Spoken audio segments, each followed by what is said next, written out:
25 años ya llevo en prisión, noticias que vienen, noticias que van, ninguna noticia de mi pobre madre, ninguna noticia de mi santa madre.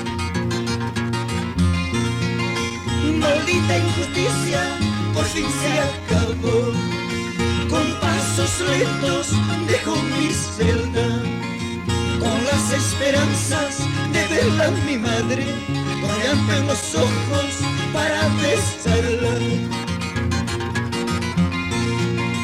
Cuando llegué yo a mi humilde casa,